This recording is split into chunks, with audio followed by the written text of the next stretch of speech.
Bienvenidos a este análisis. Hoy vamos a explorar algo que, según los documentos que tenemos, es una amenaza invisible, pero omnipresente en nuestra comida. Un químico tan común que sin darnos cuenta lo consumimos a diario. Exacto, y que podría estar saboteando nuestro motor interno desde el núcleo. Hablamos de cómo un herbicida, uno muy común, podría ser el catalizador silencioso de un deterioro que empieza en el intestino. Pero que no se detiene ahí. Para nada. Hoy vamos a desglosar esa conexión entre el glifosato, la destrucción de nuestro microbioma intestinal y, lo más importante, un protocolo clínico para su recuperación. Y para eso tenemos fuentes bastante sólidas, ¿no? Sí, nos basamos en un manual clínico sobre la restauración del eje intestino-mitocondria, también en estudios de revistas como el Journal of Hazardous Materials y Frontiers in Toxicology. Y un protocolo muy estructurado que se llama el método RISE. Justo. La misión de hoy es doble. Primero, entender el mecanismo preciso del daño. Y segundo, trazar una ruta clara y respaldada por la ciencia para reconstruir no solo la salud digestiva. Sino la mismísima producción de energía de nuestras células. Muy bien, pues vamos a desempacar esto. El argumento central en las fuentes es que el glifosato, que es el ingrediente activo en herbicidas como Roundup, es un disruptor de primer orden. Un disruptor mayor. Totalmente. Y durante años, la justificación de su seguridad se basó en una idea que suena lógica. Los humanos no tenemos la vía bioquímica del shikimato, que es lo que ataca en las plantas. Claro, si nosotros no la tenemos, no nos afecta. Suena bien. Pero aquí es donde la historia se pone, pues, mucho más interesante y un poco preocupante. Así es. Esa justificación, según todos los documentos que analizamos, es científicamente deficiente. Es una media verdad y de las peligrosas. ¿Por qué? Porque si bien es cierto nuestras células humanas no tienen esa vía, se nos olvida que no estamos solos. Cargamos con trillones de bacterias en el intestino. Nuestras aliadas. Nuestras aliadas, y ellas sí la tienen. Un estudio clave de 2021 del Journal of Hazardous Materials lo deja clarísimo. Encontraron que el 54% de las especies principales de nuestro microbioma son sensibles al glifosato. Espera, más de la mitad. ¿Y por qué son tan vulnerables? Porque el glifosato ataca una enzima específica en esa vía, la enzima EPSPS. Es su objetivo. Y resulta que muchas de nuestras bacterias más importantes, como Lactobacillus y Bifidobacterium... Las que siempre oímos que son las buenas. Exacto.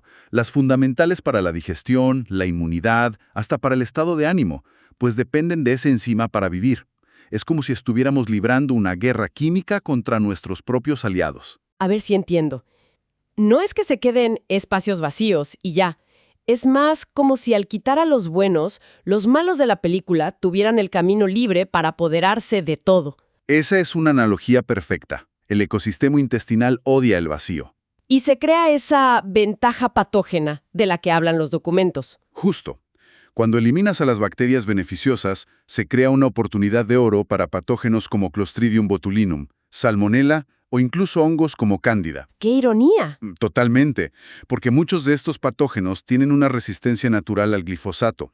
Entonces, el herbicida actúa como un filtro selectivo que elimina a nuestros protectores y le abre la puerta a los invasores. Y los documentos mencionan que esto pasa incluso con dosis que se consideran seguras. Exactamente. Los estudios citados demuestran que incluso las dosis permitidas por los reguladores son suficientes para inducir disbiosis, este desequilibrio, y provocar lo que llaman respuestas de amenaza inapropiadas del sistema inmune.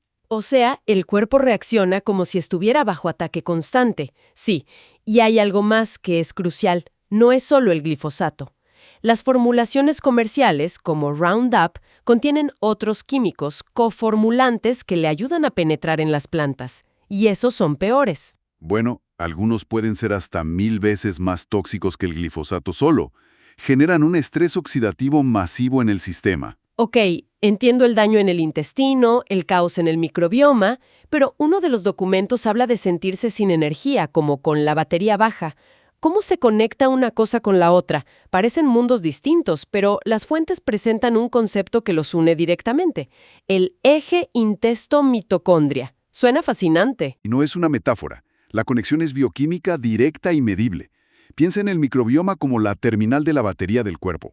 ¿Y las mitocondrias, que están en casi todas nuestras células?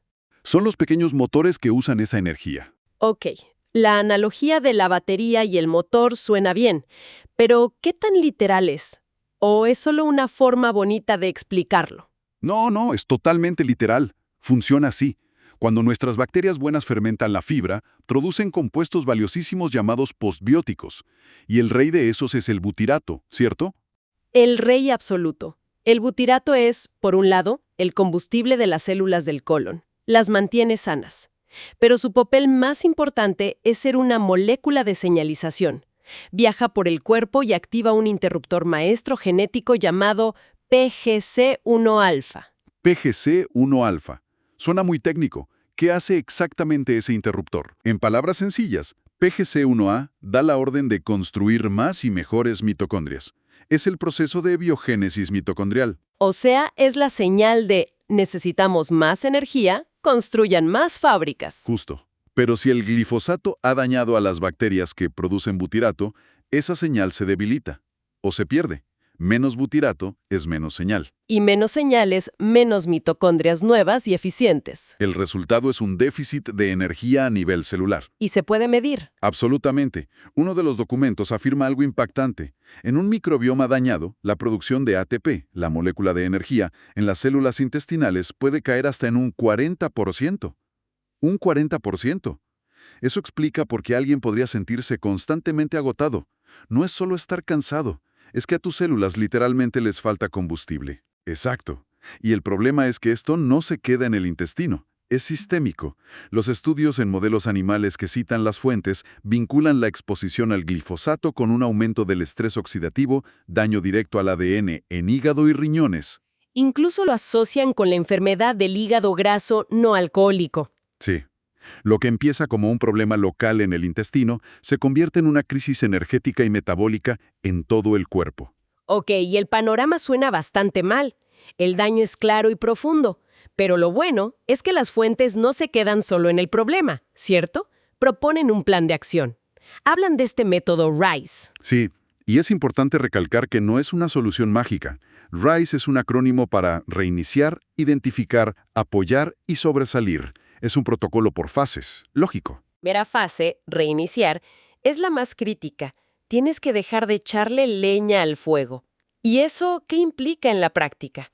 Implica eliminar o al menos reducir drásticamente los alimentos que son los vehículos más comunes del glifosato, Maíz, soya, trigo, que no sean orgánicos. esos son los principales. Y lo sorprendente es la rapidez con la que el cuerpo responde. Citan un estudio que demostró que cambiar a una dieta orgánica puede reducir los niveles de glifosato en orina en más de un 70%, ¿Y en cuánto tiempo? en apenas 6 días. 6 días. Es rapidísimo. Pero ¿qué pasa con el glifosato que ya está en el cuerpo? Porque supongo que no desaparece así de fácil. Buena pregunta. Aquí entra un concepto que llaman la estrategia de aglutinantes, o binders. ¿Como esponjas moleculares? Exacto, como imanes de toxinas. Su trabajo es atrapar químicos como el glifosato en el intestino para que no puedan ser reabsorbidos. Es una limpieza activa. Interesante. ¿Y qué tipo de esponjas son estas? Mencionan varias. Las zeolitas modificadas, que son minerales volcánicos. También los ácidos húmicos y fúlbicos, que vienen del suelo. Y hasta el biochar, sí, que es básicamente carbón activado de alta calidad.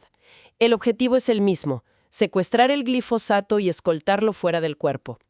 Una vez que el terreno está más limpio, ¿cuál es el siguiente paso?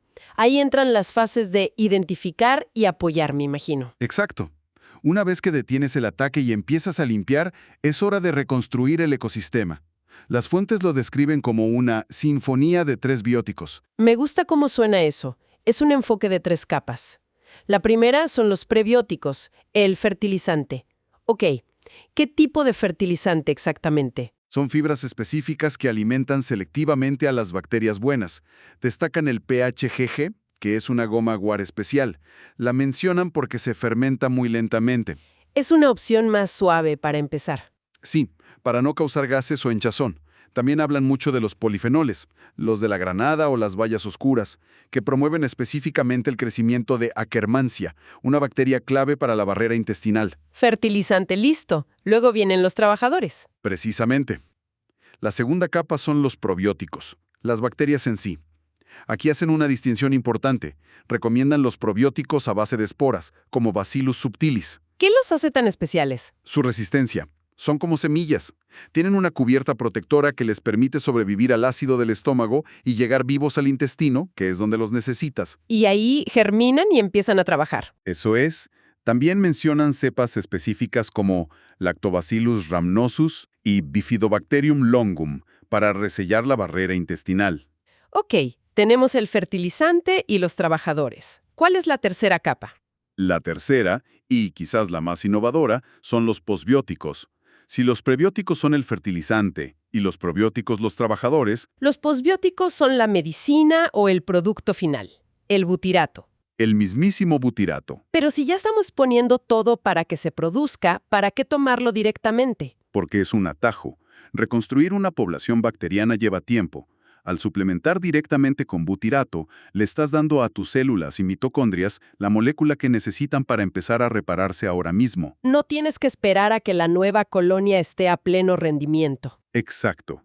Es la señal directa para limpiar mitocondrias viejas y construir nuevas. Además de esta sinfonía, las fuentes destacan dos estrategias de apoyo que me parecieron alucinantes. Una es la saturación con glicina. Es una estrategia bioquímica muy inteligente. Resulta que la molécula de glifosato se parece mucho a la de la glicina, un aminoácido fundamental. Y el cuerpo puede confundirse. Sí, y puede incorporar erróneamente el glifosato al construir nuevas proteínas. La estrategia es suplementar con 3 a 5 gramos diarios de glicina. Inundas tu sistema con lo correcto. Básicamente, ocupa su lugar. Es como un engaño a nivel molecular. Y la segunda era sobre reconstruir el muro intestinal. Exacto, el apoyo a la barrera. Necesitas los materiales. Los ladrillos aquí son la L-glutamina, el zinc-carnosina y el colágeno o caldo de huesos. Todo para reconstruir y sellar esas uniones que el glifosato ayuda a romper. Justo eso. Hablemos de tiempo, porque esto suena a un proyecto de reconstrucción serio, no a una solución de fin de semana. ¿Qué dicen las fuentes sobre cuánto tiempo lleva? Delinean una línea de tiempo bastante clara. En las primeras 24 a 72 horas ya comienza a haber un cambio microbiano. Luego, y esto es muy importante, entre los días 3 y 7 puede ocurrir la reacción de Herxheimer. Suena alarmante. ¿Qué es? Es una fase temporal donde los patógenos empiezan a morir en masa. Al morir, liberan toxinas que pueden causar fatiga o dolores de cabeza. O sea que sentirse un poco peor al principio es en realidad una buena señal. Paradójicamente sí. Las fuentes insisten que es una señal de que el protocolo está funcionando. Es una fase que hay que atravesar. Ok, ¿y después de eso? Entre las 2 y 4 semanas es cuando realmente comienza la reparación de la barrera intestinal. Y a largo plazo, entre los 3 y 6 meses, es cuando la salud mitocondrial y la energía sistémica empiezan a establecerse en un nuevo nivel. Se necesita paciencia. Mucha. Es un proceso de reconstrucción celular. Además del protocolo, mencionan algunas cosas del estilo de vida que pueden acelerar esto, ¿no? Catalizadores los llaman. Sí, varias herramientas. El ayuno intermitente, 16-8, es muy potente porque activa la autofagia y la mitofagia, los procesos de limpieza y reciclaje celular del cuerpo. Un reseteo diario para las células. Exacto. Otro es la carga de polifenoles. Consumir alimentos de colores intensos, arándanos, té verde, chocolate oscuro. ¿Y cómo ayudan? Actúan como desacopladores mitocondriales. Hacen que el motor celular funcione de forma más limpia, con menos hollín oxidativo. Y por supuesto, los pilares básicos. Nunca hay que olvidarlos, son enfáticos en la necesidad de 7 a 9 horas de sueño y en la modulación del estrés. El cortisol, la hormona del estrés, tiene un efecto corrosivo directo en la barrera intestinal. Intentar reparar el intestino sin manejar el estrés es... Es intentar reconstruir un muro durante un terremoto. Simplemente no funciona. Entonces, para resumir todo lo que hemos desglosado, el mensaje central de estas fuentes es que el glifosato no es solo un químico que mata hierbas, es un potente disruptor de la comunicación entre nuestras bacterias y nuestras células. Ya no es un acto de recuperación, por lo tanto, no es un acto único. Es un proceso, lógico y multifacético. detener la exposición, secuestrar las toxinas y tercero, reconstruir activamente el ecosistema con esta estrategia de los 3 bióticos. Lo que es fascinante aquí, y el gran momento de claridad de estos documentos, es ver cuán ligada está la salud de este ecosistema interno con la producción de energía de cada célula. Ya no es un concepto de salud alternativo. No, se está convirtiendo en un requisito fundamental para la resiliencia metabólica en el mundo moderno. Es la base sobre la que se construye todo lo demás. Y para cerrar, una reflexión final que nos dejan estos materiales.